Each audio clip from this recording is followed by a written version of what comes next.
Who's to blame for this Cowboys season coming to an end? Todd Gurley and human hamburger C.J. Anderson ran for 273 yards right into the soft and willing mouths of the Cowboys defense. What did the Cowboys do to stop this?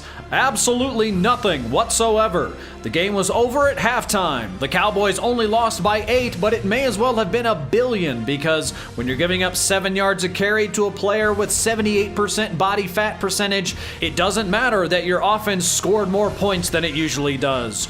Defense wins championships. Unfortunately, the Cowboys left theirs in Texas. Who's to blame? Who's to blame?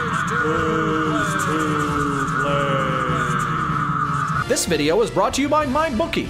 MyBookie wants to give you free money. Use promo code PHANTOM to get 50% bonus cash on your first deposit. The stock market doesn't give you free money, and it's just a fancier version of the same thing. MyBookie, better than the stock market. The Cowboys defense displayed the consistency of explosive diarrhea pretty much from the first snap of this game. At no point did the Cowboys defense show any signs of stopping the Rams' rushing attack. It looked at one point as though the Cowboys actually wanted the Rams to score on every possession.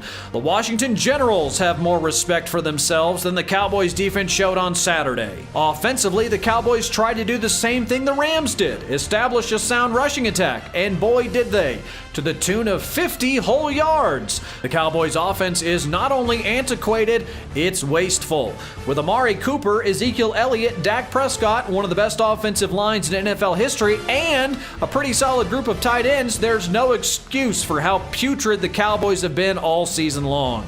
Congratulations, Cowboys. You're the Dunder Mifflin of the NFL. Not only are you trying to sell an antiquated product, but even if you weren't, your lack of sophistication and diligence will ensure you'd screw up just about anything, no matter how state-of-the-art the product may be.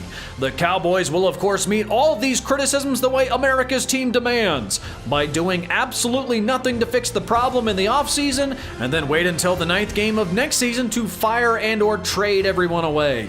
It's how this is done. They'll make the necessary changes just way later than you want and in the least efficient manner imaginable. At least they traded away their first-round pick, so they won't be able to make any improvements on the roster in the draft either. Do you remember the last time the Cowboys didn't have a first-round pick? I do. And it was a I just had Popeyes for lunch and the enemies are at the gates, if you know what I mean, level disaster. 2009 was one of the worst drafts in NFL history, celebrating 10 years of running in place. What better way to do that than by repeating all of your vintage mistakes, Cowboys? God, this is going to be so much fun. Who's to blame?